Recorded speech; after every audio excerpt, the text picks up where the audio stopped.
everyone. Welcome to anyone who is new to this. We've invited people, we've been meeting with people over the past month from other states as well who don't have kind of current active legislation, and have invited them to come and be part of this and kind of get their feet wet to bring this legislation to their state. So if you are one of those new people, welcome. And definitely see a lot of familiar faces, which we've been chatting over the past 6+ months for many of us. So great to have us all on the call together. Before we dive into the agenda, I want to hand it over to Sam Miller, AOPA State and Federal Advocacy Manager, to do a little plug for AOPA's Policy Forum, which is coming up May 10th through 11th in DC. And I know the Amputee Coalition just had their Hill Day, which was incredibly successful. So take a look at their posts on social. And if any of you guys are interested in coming to DC in May, we would love to have you. So I will pass it off to Sam. I love you so much. All right. Thank you, Nicole. Yeah. So I know you're all here because you're interested in advocating for the limb loss, limb difference, mobility impairment community at the state level. But if you'd like to continue this kind of at the federal level, we do have an opportunity, as Nicole mentioned, for you. Our annual policy forum is going to be May 10th and 11th in Washington, D.C.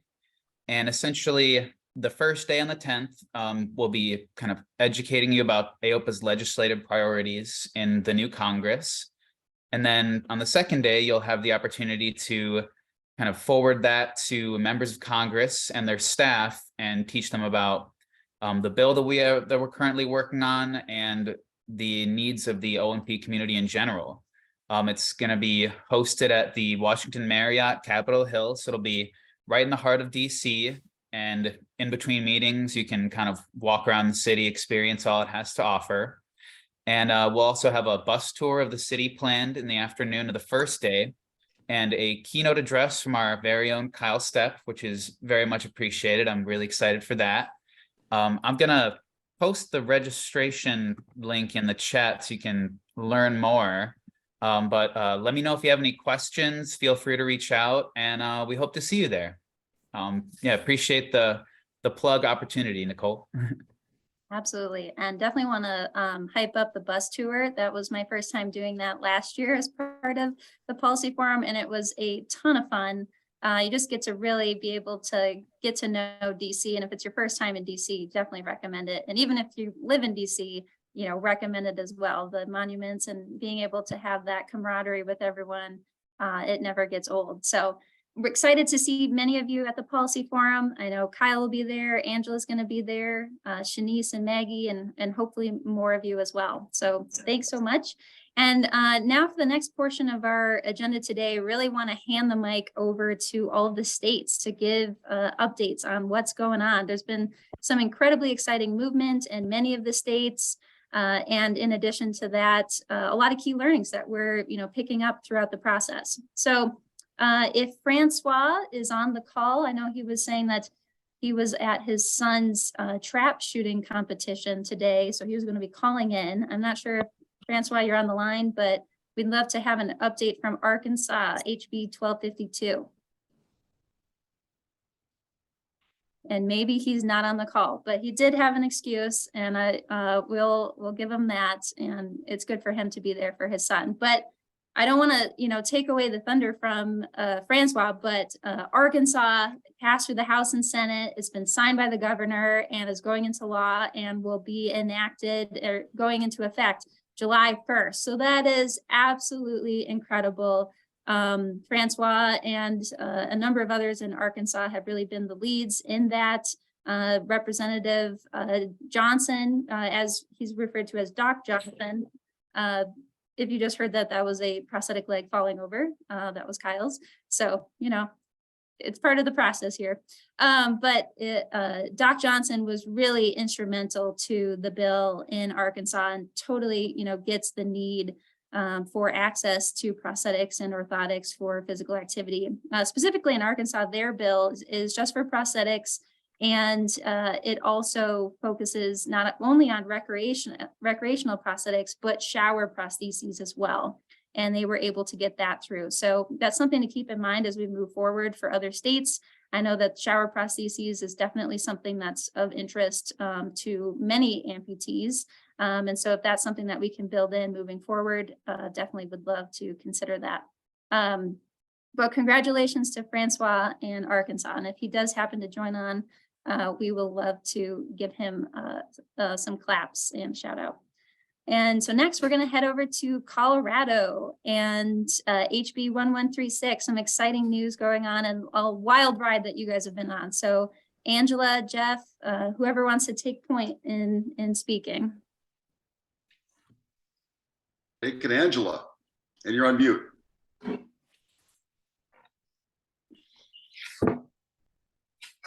Okay, sorry about that.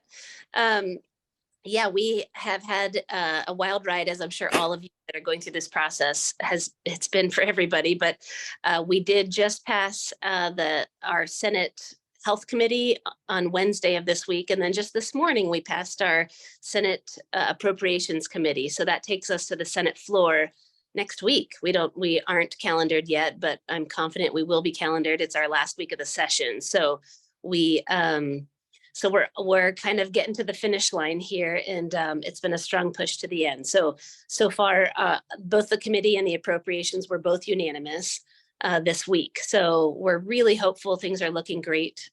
We just had, Jeff just put in the chat a story that was published today. And yeah, I think it's been a roller coaster. There have been times when we've been told like, there's no way this is going to make it through this year. We've learned a ton, and I'm happy to share, kind of the details around it all whenever there's time to do so. But I will be at the policy forum in 2 weeks, so happy to talk more then as well. But so far so good. And I don't know if any of you remembered, but we started out as people under the age of 26, and then halfway through the session amended our bill to be all ages, and that has seemingly not. In fact, I think a lot of people still think it's just kids. A lot of the legislators still say it, but it's clearly in the words all ages. So we've jokingly said that this is like a funny way to slip the adults in the back door, I guess. But people voted on the amendment and passed that to move to all ages, which is very exciting. That's fantastic. Jeff, did you want to add anything? I think Angela spoke well. I think some lessons is having a really cute kid be your lead testifier, A, and Seriously. B, having really good data. We'll announce that our data is going to be published internationally in May. We can't send that link yet until released by the journal to do it publicly, but we were able to use that in a medical journal that's peer reviewed. So cute kid, good data, organized group. Those are the 3 secrets. Absolutely. I'll add another to that, has been having a very good lobbyist. I'm a prosthetist and orthotist. I don't know this system well. It's a big government here. There's just so many background conversations that happen. But I would say, now as we're getting to the end, I'm realizing why she chose the sponsors she chose. Kind of getting, in addition to having like a bipartisan bill and having a Dem and a Republican like in the House and in the Senate sponsoring, but also, we had a big hurdle of a Senate bill that was passed last year that requires data go through an actuarial process for any insurance mandates. And we missed that deadline. We weren't even able to get in, but she planted, one of our sponsors was a sponsor of that bill in the Senate. So it's like she anticipated these questions would come up, and we have that person. And then she has, someone on the Appropriations Committee is our sponsor in that bill. And, like just kind of as you get down to the end, it's easy to not get calendared. And when you have people who, when your sponsors are in charge of who gets calendared or who, you just have influence, and it's politics. As much as I don't want to say that media doesn't matter and all this stuff, like there are media pressures put on our governor. There are, it's been really eye-opening, just the political side of things. So it's not about just dollars and cents and doing good things for people. It's about like being positioned in the right place with the right people. And that's what these lobbyists know and understand. And And they're having daily conversations in the background, at the Capitol with everybody, and the rest of us are seeing patients. So we definitely couldn't have done it without a lobbyist. And now we need to raise money to actually pay the lobbyist.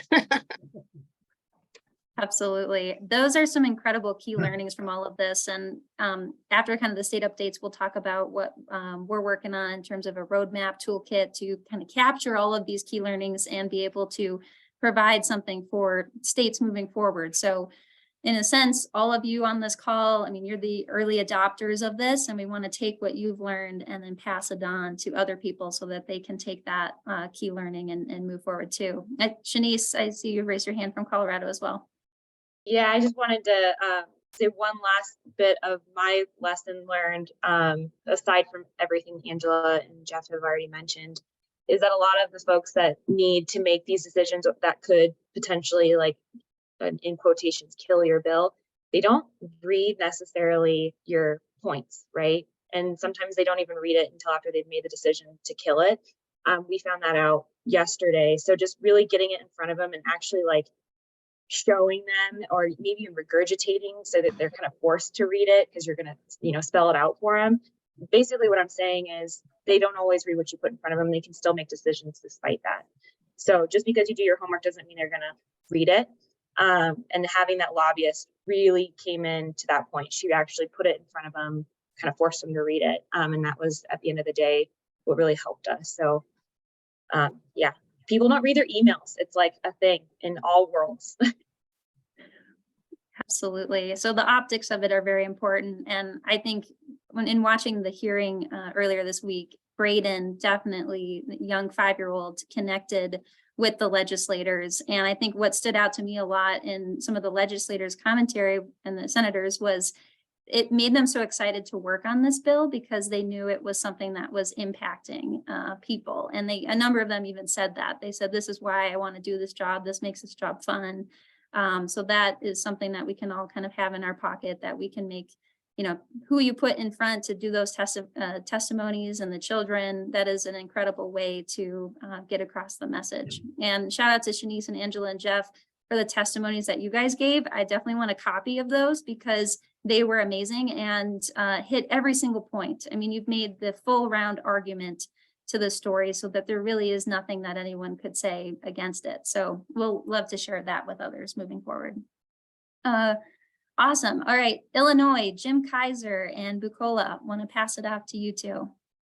Thank you, Nicole. First I want to agree with Angela and Shanice about the lobby effect. My gosh, Bukola actually, as I sent out to our members here, basically hit a walk-off home run. We had our House Insurance Committee hearing on Tuesday. I happened to be having a medical procedure that day, so she did it solo, the testimony. We had 88 proponents, most of them from practitioners in Illinois, which is really incredible. No opposition whatsoever.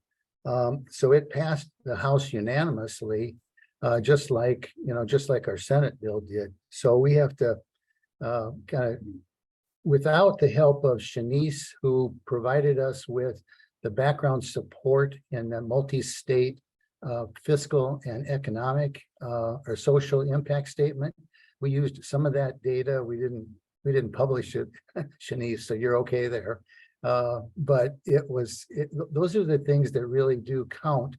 And Bukola prepared a very, very concise one-pager that was really easy to understand. It talked about, the things that we need that were important for the patients, and they really bought into it. So I'm going to let Bukola just kind of summarize how she handled that testimony. But without her, I'll tell you what, we would not maybe have made this one. So Bukola, it's all yours. Thank you so much, Jim. Good morning, everyone. So exciting news. And Jim is actually speaking this into existence. I'm going to clarify just a little bit. It passed the House Insurance Committee. It hasn't passed the full House. Yeah. No, that's okay. It hasn't passed the full House yet, but the House deadline for third reading is next week. excuse me, pardon me, May 12th. My days are blending. So in terms of the insurance committee, I think it definitely helps who our chief sponsor was. So he is the leader of the Progressive Caucus. He is young and energetic and has a way of connecting with people. We met prior to committee and he said, okay, he had the one pager, he said, explain this to me like I'm two. And so we walked through everything. Shanice's numbers were great because I was able to paint the picture of, all right, in comparison to other states, here's where Illinois falls in terms of categorical cost. And if this is brought up, here's how you can answer it. So the committee went very, very well. The chairman talked about how his 5-year-old came home from school. Oh, so sorry. Oh, how his 5-year-old came home from school and talked about prosthetics. And so everyone laughed and got a good feel good from that. The Republicans wanted to walk through some of the mechanics of what it means to actually get a custom prosthetic or custom orthotic. And so walking them through that, walking the committee through that, there was one member of the Black Caucus who asked a question around Medicaid. And so because of Jim's work prior with the Medicaid codes, we were able to navigate the committee through that. I mean, it's a great bill. When you have members who understand the mechanics of what this means, they are more on board. In terms of sponsorship and support, the House is beating the Senate a little bit. We've got 3 members of leadership who have signed on as co-sponsors. One is a Republican, so now we can officially say there was full bipartisan support in the Senate.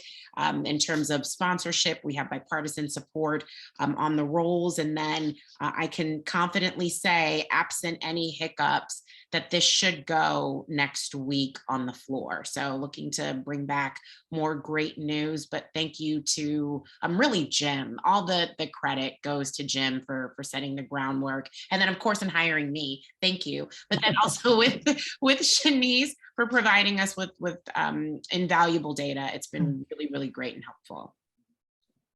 That is fantastic. Congratulations to you both and for all the hard work that's being put in Illinois. And I think that was a key part that Jim had shared in an email of the importance of telling the OMP story, telling, what is a prosthesis? What is an orthosis? Many legislators have no idea the custom nature and the time commitment that goes into creating these. And that's why this initiative is so powerful.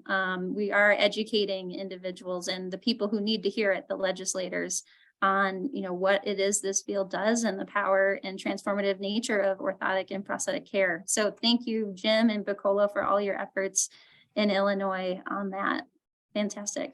All right, we're gonna hand it over to Eric in Indiana. Well, we got killed by the political process. So basically that's where we're at. Quick background, unanimous through the House, unanimous through the Public Health Committee in the Senate, added sponsors of the Public Health Committee. The head of the Appropriations Committee would not hear our bill. Indiana is a red state.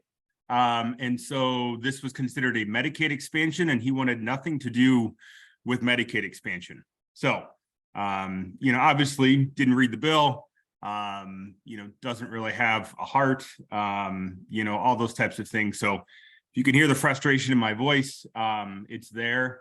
Multiple efforts by the sponsors of the bill, the vice chair of the committee to get it heard and just wouldn't hear it. So we are dead in the water. Session ends today, I think. So, no hope at this point. Got me fired up. Had a great lobbyist. He did everything he can. Strategy for next session is that, I'll spend the summer, building a coalition. Already researched who's the pediatric committee in our APTA. So I know a contact already on that. So basically, we're going to use the summer to regroup and build a more of a grassroots effort in regards to this. It was really a sprint for us from November to this point. So, you know, not where we wanted to be, but certainly like people know what prosthetics and orthotics is now at this point. So as far as awareness in the state of Indiana, it's there. So kudos to you that we're able to get across the line, but also a fair warning that, you know, any one person can sort of, if they're powerful enough, can kill this bill. Absolutely. And, you know, really appreciate you sharing that, Eric. I know that, you know, we're celebrating many wins in a sense, but the work that you have done is a celebration as well. And I hope that you feel that.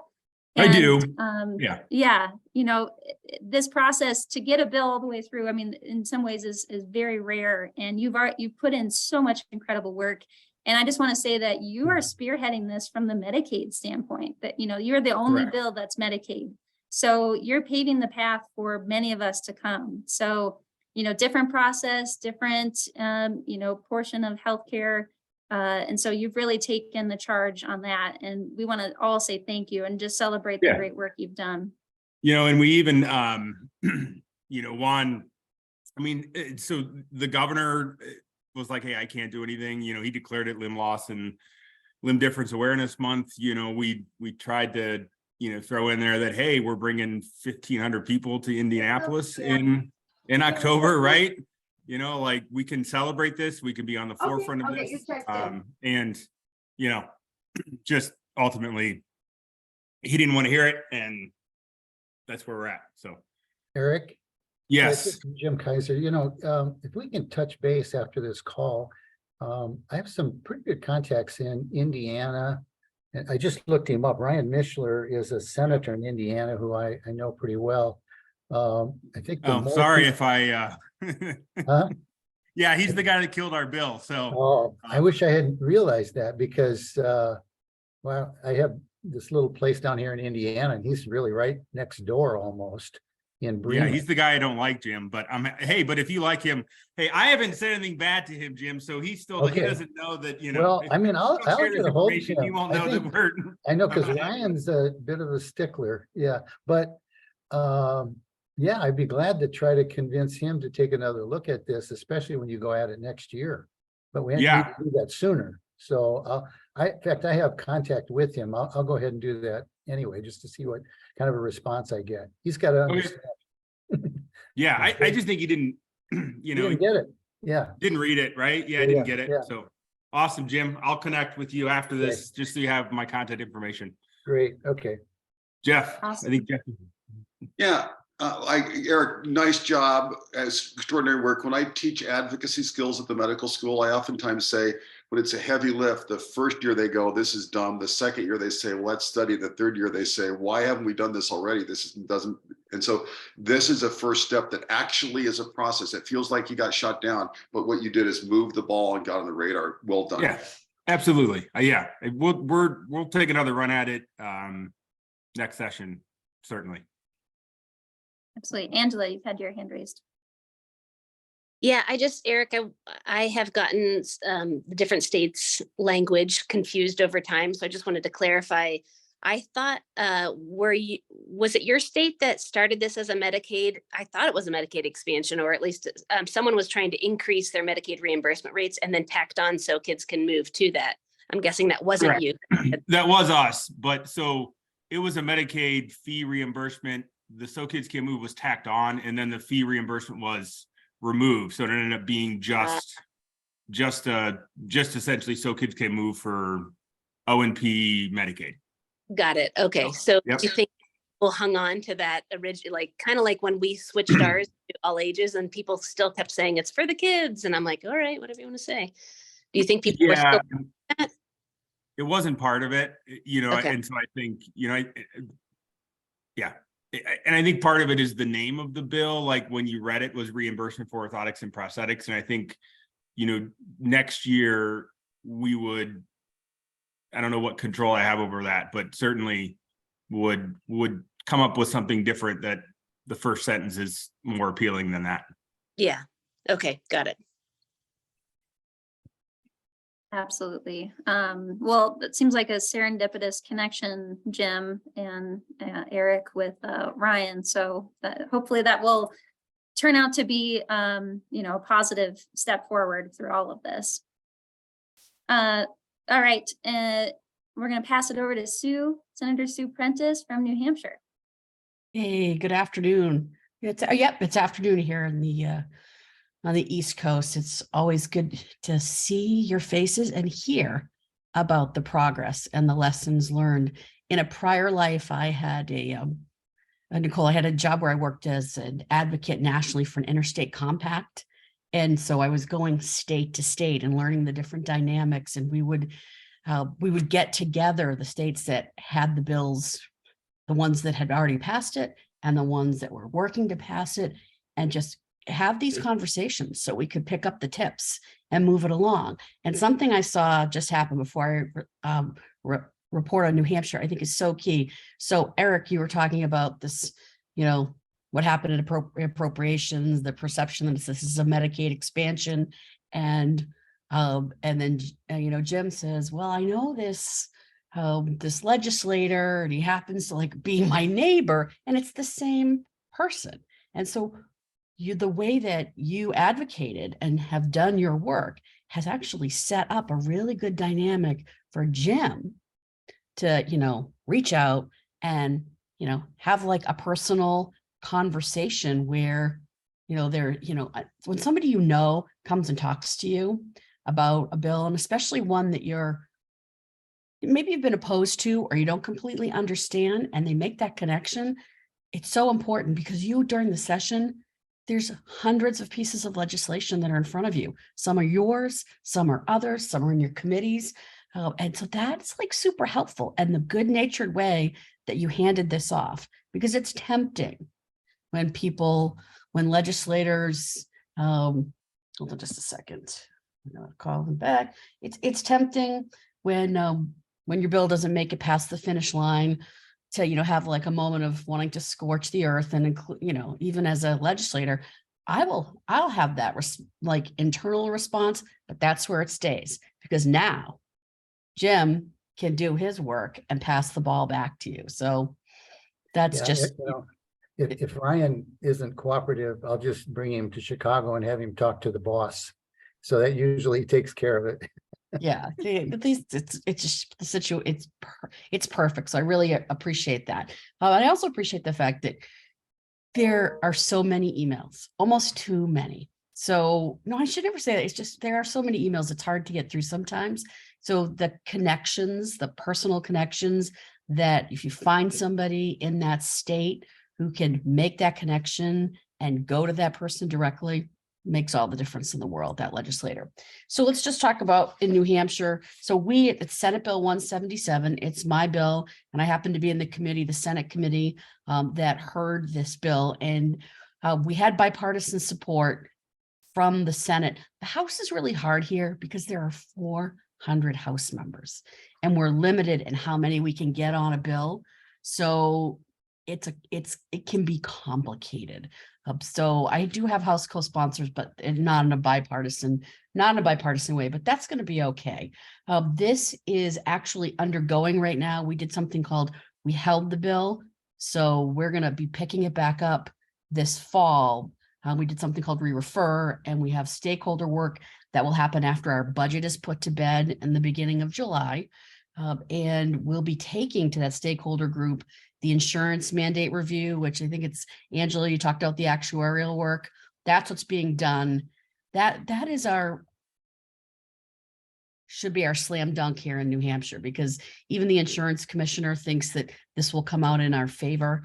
He just said it in a, an unofficial way, thinks it really puts us in a good position, because if we didn't do this before we went to the House, they would be looking for it, because the House Chair of Commerce does not like mandates. So all this to be said, bipartisan support out the door, heard, had a senator sponsor it who happened to be on the committee where it was going to be heard, and has, worked in the trauma world with folks from, the Hanger Clinic and, and Nicole for the last couple of years. We are following, the process so that we clear a hurdle before we even get to the House. And we pick, after the budget's put to bed, we pick all of the re-referred bills, which is not a lot, back up and, back up and finish them over the summer so we can then take action in the fall. The only other thing I'll say is, well, one of the things that was great in the hearing, in the Senate hearing, is that a prosthetist, and I'm always working on my pronunciation, from Hanger Clinic in New Hampshire came, and he actually brought with him like 2 different prosthetic devices, one that was like more of a daily living, and the other that was more activity specific.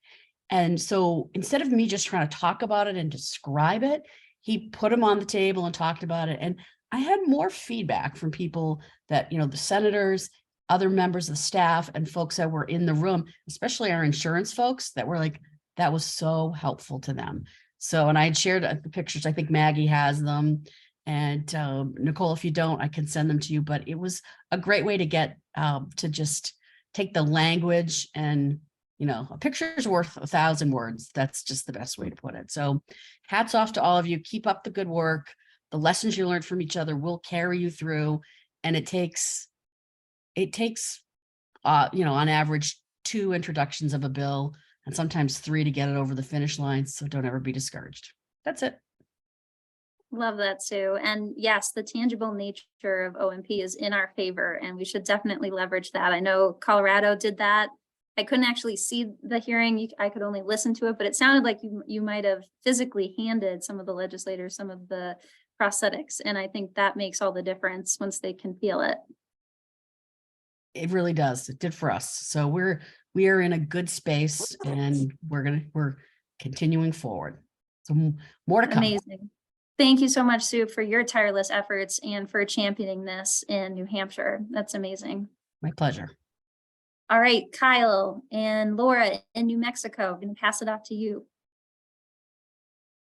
Awesome. Oh, sweet. Nicole's sitting right next to me, so I apologize. So I just want to, so we're entering our last stage of our process, and we're going to be culminating with a celebration and press conference today. One of the things that was really important about this process for us is there were so many individuals that were involved, especially from the legislative aides to, the Office of Superintendent of Insurance to our coalition. And one thing that we wanted to do was make sure that they're appreciated. None of this would have been possible if it wasn't for each individual that played a really special role in helping us get it over the finish line. And so today we're going to be honoring our 6 legislative sponsors, inviting them and recognizing them in front of our coalition. And as well as huge shout out to Jeff. When I was on a call with Jeff, he talked about their previous time of hosting a celebration. So that was a best practice that I took from Jeff. For us, is our bill is to have an award, and specifically built upon your ideas, Jeff, of how to word it. And so an idea of that they would want to be able to hang it up in their office. And so it's a really beautiful plaque about them championing the right to run. And so they're going to have the opportunity to put that in their office. So we're going to recognize all 6 of them. But then also, the last part of our legislative session was very quick.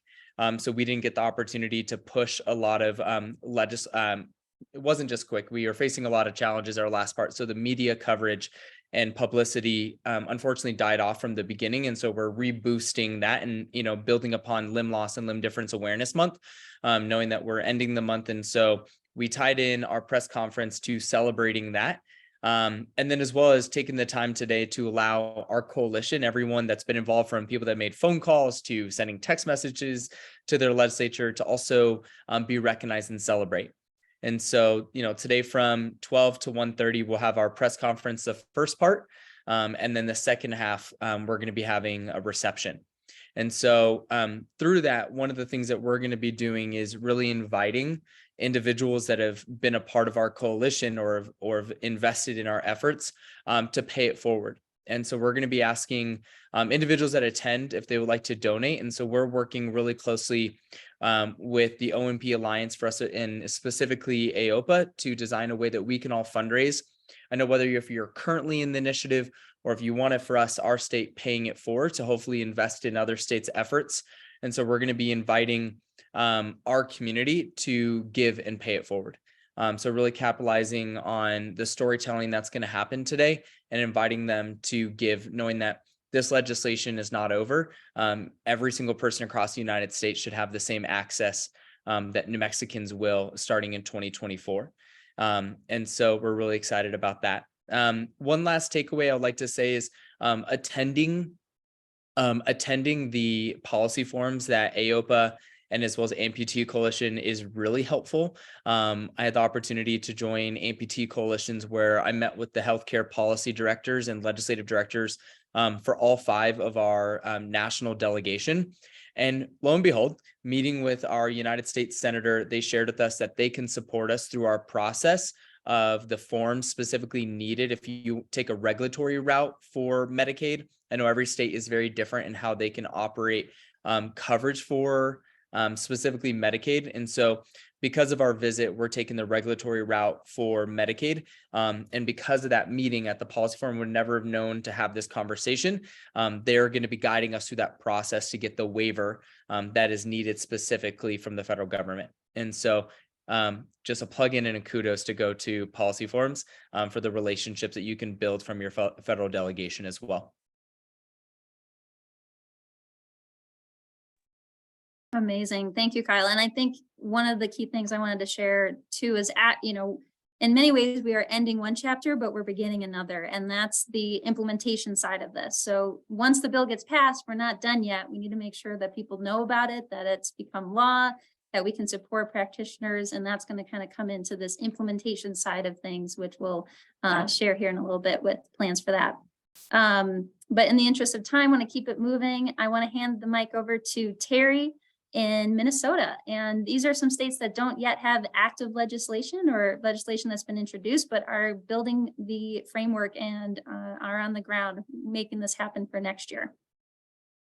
Hi, everyone. Thanks, Nicole. I am just so excited. It's spring in Minnesota. The snow has melted and the grass is growing, and it's advocacy month. April has been amazing. These last 2 weeks, I have had the privilege of being in DC with the Amputee Coalition, and I joined with me. I was Elena, bilateral below knee amputee, and we were able to visit 6 of our DC legislators, which was amazing. We carried the torch for the AC, and we also did a little bit of AOPA at the end, and we also talked about state issues. So that was the first thing. And then the week prior to that, we received the gubernatorial proclamation for Limb Loss and Limb Difference Awareness Month from our governor. He invited us down. There were about a dozen of us there to receive the proclamation. He read it out loud to us. We had news media there with us. Really exciting. We thought that day was just going to be a receipt of the proclamation, but he asked us if we had any model legislation that we were interested in discussing. And so the week before, Aaron Holm and I said, okay, well, let's get that AOPA Academy AC so kids can move bill, and let's just put that language in front of him. So he was all thumbs up and said, make some appointments today. So we ended up visiting with 7 legislators that same day in Minnesota at our state capitol, bipartisan, Senate and House side. Every single one of them wanted to chief author the bill. So they will either chief or they will They said it was up to us to decide, who got those first 2 spots on each side. And we had our lobbyist, Sam Walseth with Capital Connections. This will actually be the 4th bill that Minnesota has brought to its state legislature in the last about 12 years. Our first bill was an insurance fairness bill, and we were pretty much told in year 2, who are you people? You're not even licensed. Go away, get licensed, and then you can come back. So we carried the licensure bill and actually got that passed. And in that process of 4 to 5 years, we did a lot of educating. And that's when we realized that it is every step that you take to educate and advocate in this way helps the process, helps build the foundation. So although you might not get that first bill passed like New Mexico did in a minute, literally like in a couple of minutes of time, it might take years. And don't go away, just keep building upon the foundation. So the second bill we passed, and then we had a third bill passed a few years ago, which was a Medicaid expansion of our the scope of prescribers in the state of Minnesota that had to be we had to change the law for that. So Medicaid is different, but we were successful there. So Sam helped us, our lobbyist, with 2 out of the 3. We were, well, he helped us with all 3, but we were successful with 2 out of the 3. So this will be the 4th bill that we carry. We have a great group of people here in Minnesota. We have Aaron Holman, Wiggle Your Toes. So we've got a huge, thriving nonprofit amputee group. So we have consumers with us at the forefront in every single office visit we make. We're very excited to say, we've got the support. We're going to be moving forward. What else do I have? Oh, and 2 days ago, we actually received from the revisor's office in the state of Minnesota, our first draft of the Minnesota bill. And we are going forward. We want it to look just like New Mexico. So thanks, Kyle. We gave them not only the model language, but we gave them New Mexico's bill, and we said all 3 provisions. So we're going to go for the gusto, just like New Mexico. And we're actually talking about throwing in the shower and bathing leg as well. So maybe that's a 4th provision. So I'm really excited. We're hoping that we can get it in Minnesota. It's called jacketing. So we're going to get that number or that jacket. We're hoping to get that done before the end of session, which is the end of May. Our lobbyists and all the legislators said it can be done. They're also telling us that we need to get this thing up and over the finish line. We'll start back. Well, they're going to work it this summer and into the fall. So just so you know, there's plenty that goes on or can go on with your lobbyists and your legislators to further the education through the summer and the fall. And then the first week of February, we'll hit it hard and we'll hit committees. And it's a tremendous amount of work. Those of you who have been through it know we are incredibly inspired by this group and all of the activity that has happened this past year. It has been amazing to watch, awe-inspiring, quite honestly. And we're really super excited in Minnesota to get this thing up and moving. I think that's it. I don't want to take any more time, Nicole. I hope that wasn't too much time. That was fantastic, Terry. And please, thank you all. Yeah, I'll put in this shameless plug for the AOPA policy forum. Please come join us May 10 and 11. You will hopefully continue the process beyond the exam room and beyond your states. And you do have the opportunity when you meet with your legislators. I mean, we told everyone when Nicole and I were there last week, we told them all we were just with Governor Walz the week before. And they wanted to hear about the visit and they wanted to hear about why. And they said, that's incredible what you're doing in the state. So you have the opportunity to have that conversation. It actually is, it's a really nice icebreaker too, that you talk about what's happening at home when you walk into the DC offices. Okay, I'll stop now, Nicole. Thank you. No, thank you for that plug. And I think Sam mentioned it, but I'll just mention again, we will be having a So Kids Can Move panel during the policy forum, and Angela and Kyle and Shanice, Maggie and Ashley White will be on that panel. So really excited to hear and kind of continue spreading the word on the state issues in addition to the federal as well. And being a native Minnesotan, born and raised in Minnesota, I would be honored to come and help in some capacity. That would be very special for Minnesota. And I can come see my family and help and bring them along. And all of my counterparts at Mayo Clinic would love to get my oncologists involved, and that'd be pretty special. So amazing work, Terry, in Minnesota. All right, we've got Connecticut, Herb, Brenda, and Lindy. Hi there, everyone. I'm going to be giving the Connecticut update. So I'll keep it pretty short and sweet. Thank you all for sharing your experiences. We're learning so much in Connecticut and really just at the stage of getting ourselves organized. So we've had just kind of formulating plans. We were fortunate enough to get in with the fiscal analysis with Shanice and add our numbers to that. So hoping that can be a nice tool for other states putting together their financials. And we're also looking to find some more Connecticut specific data from our previous bill, if there were any studies done or anything we can find specific to claims data. So we're working on finding that if we can. We've created a fact sheet, so to speak, that we can pass along to anyone that's interested or, families, legislators. We were hoping to get a little more clarification at some point, which I think we will later, on the naming, the branding, that kind of thing. I think at the moment we have So Kids Can Move, but we realize that may be changing soon. But we'd love any sort of feedback, or we're happy to share what we've created as far as that's concerned. We are also recruiting and just sort of getting the word out there to all potential allies.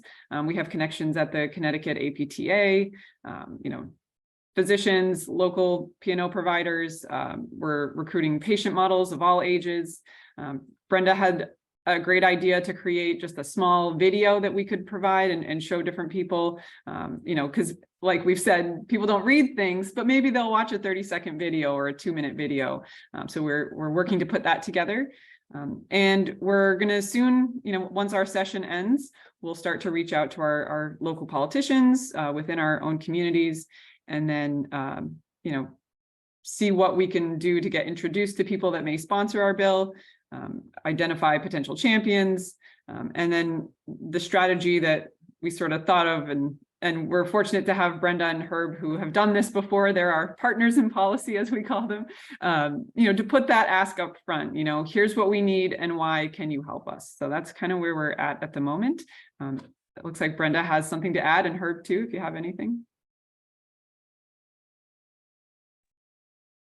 I mostly wanted to congratulate Kyle and Nicole on getting the bill passed in New Mexico, and also on the wonderful article in the new issue of Amplitude. That was amazing. Congratulations to the writer too. It's a wonderful article. And I'm actually surprised that wasn't the cover article. Also, everything you've described in what led to your success really reiterates, it mirrors what worked for us, which really reiterates to everyone to reach out to the aides personally, make sure you have personal stories.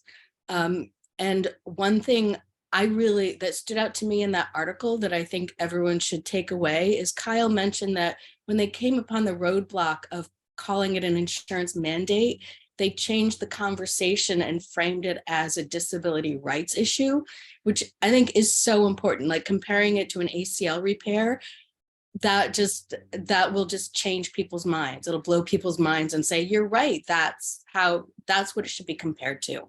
So I wanted to point that out to everyone. And also congratulations to, was it Eric, who just got supposedly shot down, but Jim, making that connection with your neighbor, that is going to be a great way to change people's minds. So congratulations to everyone, but go read that article. I've already shared it to our Facebook page. I just think, and to my friends, not just to the amputee network, I just think it's a really great way to expand awareness. So congratulations.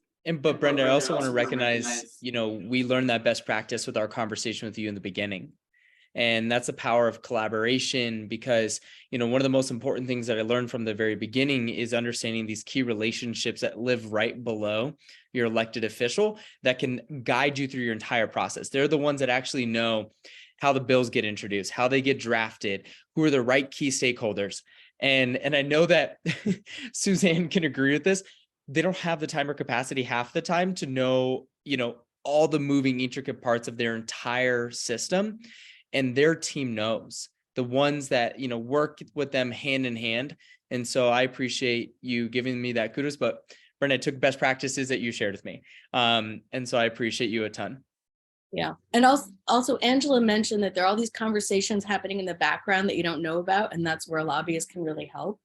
And, Herb and I, it was accidental. We didn't know how this system worked. And we just made those connections with people that could walk us through it. But I think the lobbyist piece is really important too, to help you understand what's going on when and where. So anyway, congratulations, everyone. And I'm looking forward to keeping all of this moving forward.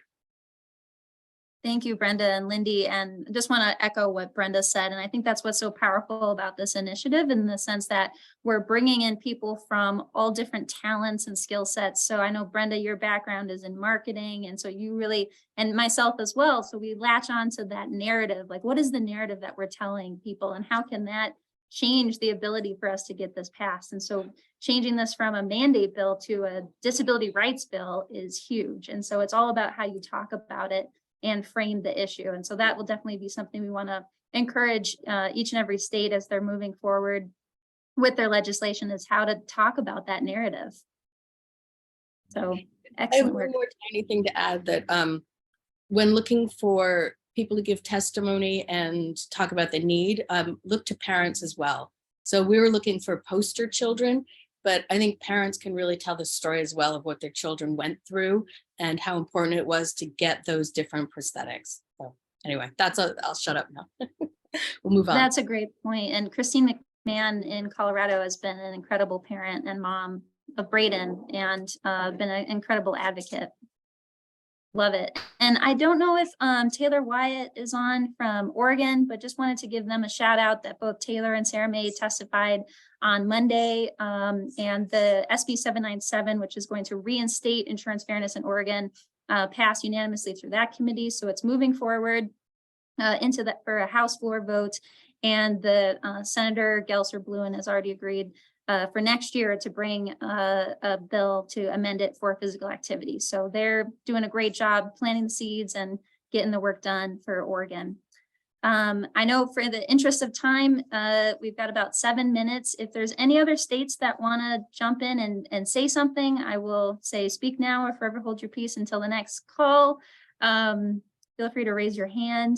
And if not, I will quickly give a presentation and kind of ask for some feedback from all of you in terms of our roadmap and toolkit that I mentioned briefly at the start. So let me share my screen real quick. And this is kind of a presentation that I put together in terms of, how have we been supporting the states from kind of a national initiative perspective. And as Brenda mentioned, right now we're still going with So Kids Can Move, but we're actually going to be working with a branding agency moving forward. And we'll keep you all in the loop on that as we're kind of updating the brand as we've seen that it's not just about kids anymore, it's about everyone, and everybody is so everybody can move is what we had pitched at our last call and seemed to get a lot of positive agreement and support of that. But in terms of how we've been helping, want to shout out, the fact sheets that we've been providing organizations. This is something that we can provide as templates for you all in Canva, get you kind of loaded in there and to use this so we don't have to recreate the wheel. I know some other states have created their own one-pagers. And so if there's anything that we can learn from, either Connecticut or Illinois, where you guys have modified it a bit, would love to do that and continue to make these fact sheets the best that they can be.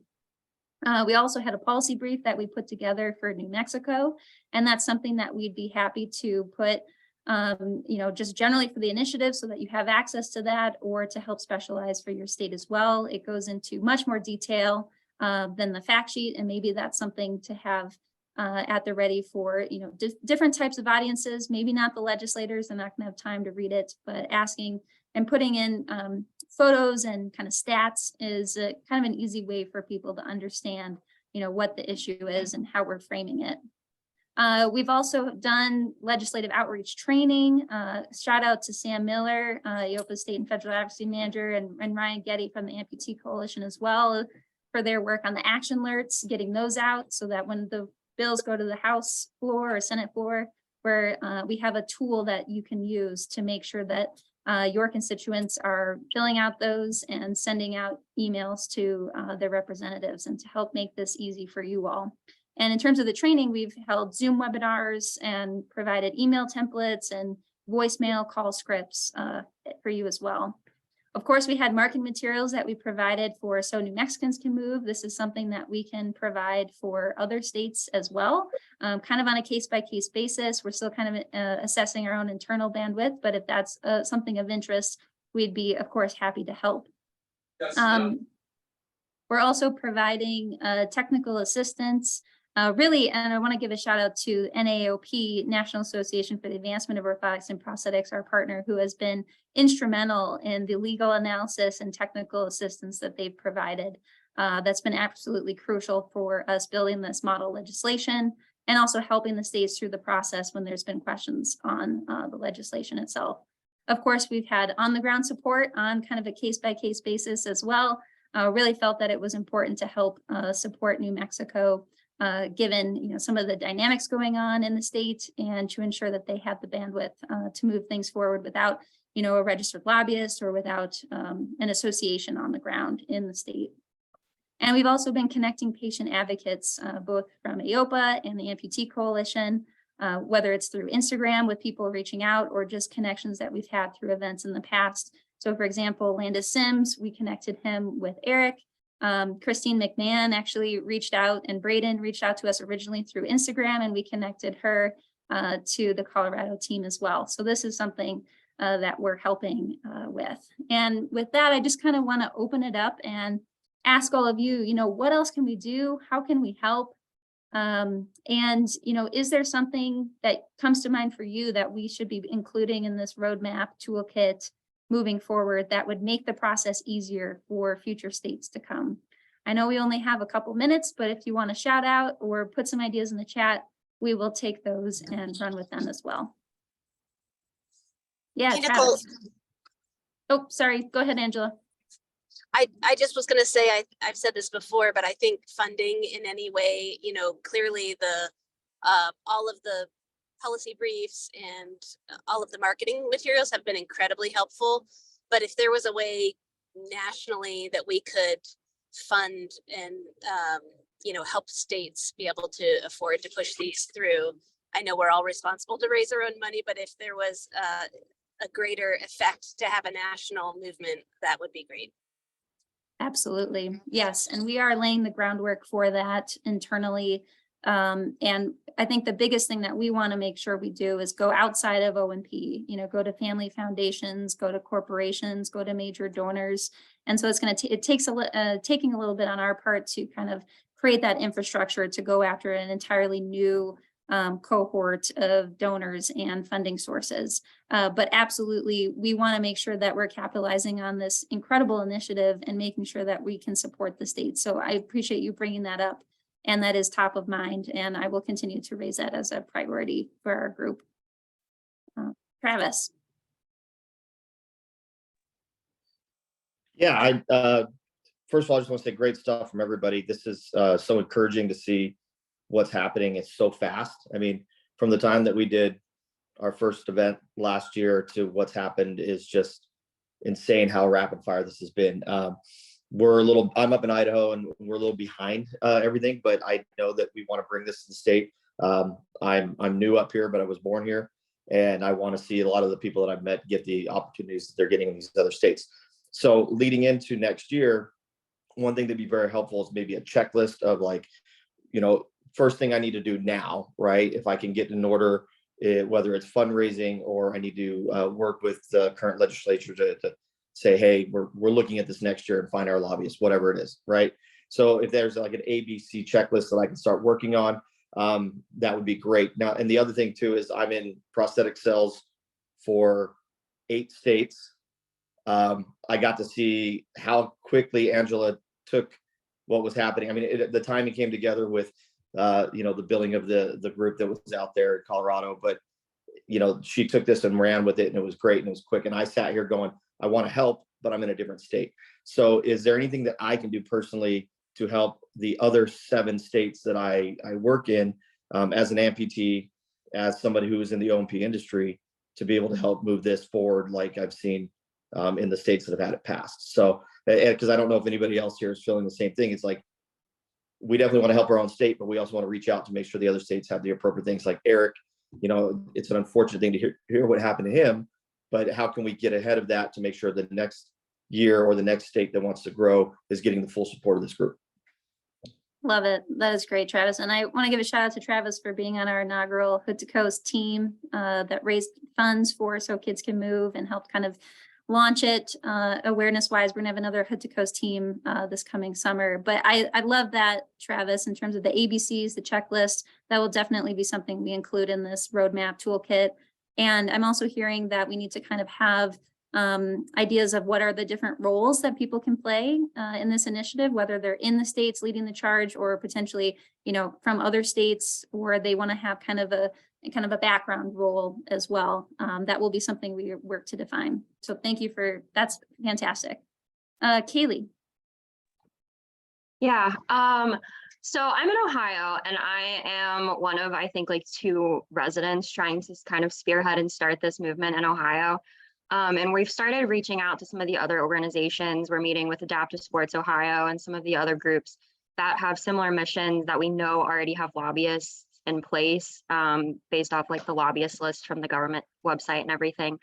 But one of the things that we've started to be asked that is just kind of hard to present, so I don't know if I'm missing a page that exists or if we could create one, is a website or an easy reference link for some of these other outside organizations to see our movement and our progress. Right now, I'm kind of referring people to look at AOPA's LinkedIn because that's where I'm seeing a lot of the postings. But I don't know, like, because the So Kids Can Move website link page on the AOPA's website is kind of behind and it's not accurate or current of what's going on. So I don't know if I'm missing that resource or if we could create that resource. Yeah, absolutely. So glad that you brought that up. We are actually moving forward right now with a brand agency and a web developer to create a website for the initiative. And we hope to have that by the end of August, September timeframe. I know that we were not expecting the amount of momentum that this has had, and it's been incredible. And so we've been able to raise some funds and now put that towards building out a website and really creating a national presence for this initiative through that web tool. And we hope to have that be kind of an interactive opportunity so that you can go on there and see like where every state is at and what you can do in your specific state to help. So I think that will be really helpful in terms of getting the word out and also just showing, this is a legitimate national movement and providing resources and ways for people to take action. So just want you to know that great idea. And yes, we are working on that. So thank you. And that's, I'd love to hear that you kind of went through the path of finding the Adaptive Sports Ohio, looking to find, who's the potential lobbyist. I think that makes a lot of sense to partner up with already existing organizations and lobbyists who know this space. Brenda. In the Amplitude article today, it mentioned that you guys used a spreadsheet database to cross-reference citizen advocates with their legislators, and then also an app that made it easy for new activists to get involved. And I wanted to know if those were tools that you could share. Yeah, absolutely. I will pass it off to either Sam or Kyle to discuss, but we did have, rudimentary Excel spreadsheet. Actually, Kyle, if you want to share. Yeah, absolutely. So the two things we did is one, Brenda, we created a simple intake form. So that really allowed us to be able to understand anyone and everyone that wants to get involved. And we broke it down based on understanding their demographics of what community they represent, whether they're part of the limb loss community, they're not a part of the limb loss community, are they a practitioner, are they a doctor? Really just, it was an intake form to understand who they are, but we also requested their address. And so that allowed us to be able to then cross-reference who their elected official is. And so we created a spreadsheet that really broke down is one, the intake of every single person, what community they're a part of, how they want to get involved. So there was an option, it was just a spreadsheet. We can give you a copy of it, a form that you can replicate, but it was the best way for us to understand. We did a mass, any sort of ability that we promoted our initiative, the call to action was to fill out the form. Is so that we can understand how they want to be involved, whether it's just they want to make phone calls to their elected official, they want to be a testimony, they want to provide resources, whatever that may be.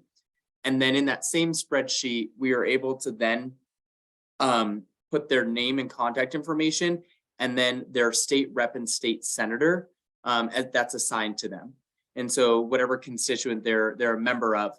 And then also in that same spreadsheet, what we were able to do was it was very simple, is we would copy everyone's name that signed up to be a volunteer. And then we organized it for committee contacting. So if every time we went through a committee process, allowed them to quickly find the phone number and the email so that they can go in and check that they did that. And so really simple spreadsheet, but definitely can create just a copy of it for you so that you can go in and replicate that. Yeah, happy to share that form, that intake form. And, any state can do that in terms of just managing a database of your contacts and making sure whether it's an Excel spreadsheet or you have a more sophisticated, relationship management tool, would definitely recommend that for everyone.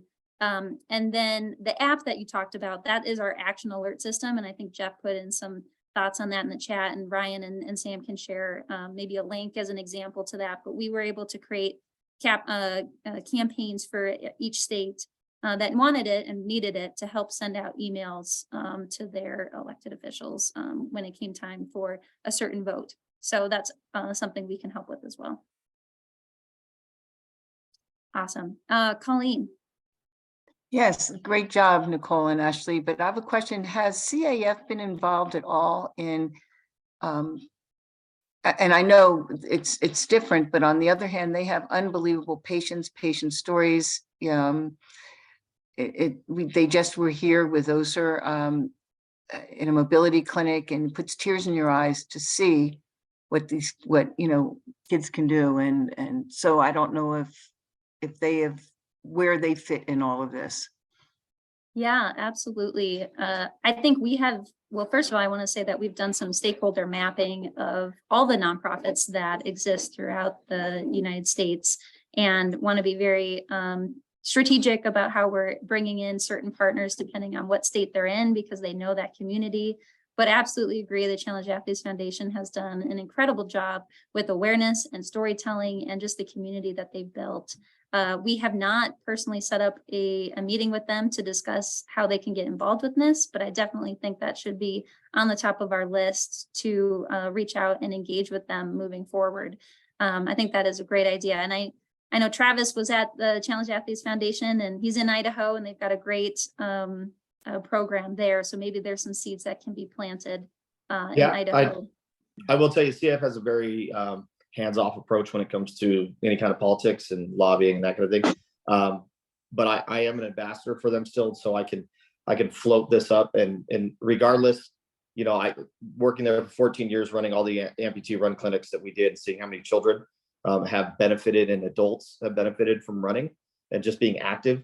I can speak on that in such a huge way. I mean, Colleen, you've seen it, you've coached it, you understand. I think that we can definitely use the chapter here in Idaho to help support that, and some of the athletes that do live here that have been ambassadors. But I do think that we push to get as many of these nonprofits to do support this, because it benefits everybody, benefits them, it benefits the prosthetists, and of course, the most important thing, the amputees. So I can try to work some magic and see what I can do to get them to flex a little bit on that. Yeah, because I thought, we just had their clinic last weekend and it was amazing. And I thought it was kicking myself in the pants not bringing the flyer first so kids can move. We had 15 kids in the kids zone, then we had all the young adults, and it was amazing to see that. And they go state to state, up 4 or 6 clinics a year, and that's a missed opportunity there, as well as OPAF. I mean, they go different places too with their clinics. So it's just a thought that they could at least have flyers or make an announcement about keep your eyes Nicole, open for this. At a minimum, I think that CF would be able to share the information to the database of amputees that they have, and let them take part in supporting so kids can move, or so everybody can move. Yeah, absolutely. I love that. And I'm glad that you brought that up, Colleen, so that it's on the top of our radar. I also have thought about that as well, in terms of wouldn't it be great to invite legislators to those events so that they can come and see it firsthand? I mean, when I've been part of those events before, I'm like, you can't leave that event and not understand the power of this access and how it changes people's lives. So if there's a way to partner with CAF to open the opportunity to invite legislators to come, at least to just learn and, do show and tell, I think that would be amazing. And I know a lot of nonprofits are scared to get involved in lobbying efforts, or they don't know what they can and can't do around advocacy. And that's some education that we need to do on our part. But yeah. And Travis Young with the OPAP, they go with all the first clinics from state to state and hold first clinics. And that would be a great way to reach out to, the individuals and say, here, go to your legislators, look how important this is. I mean, it's just another way to help with to advertise our market so kids can move. Absolutely. I know there's, go ahead.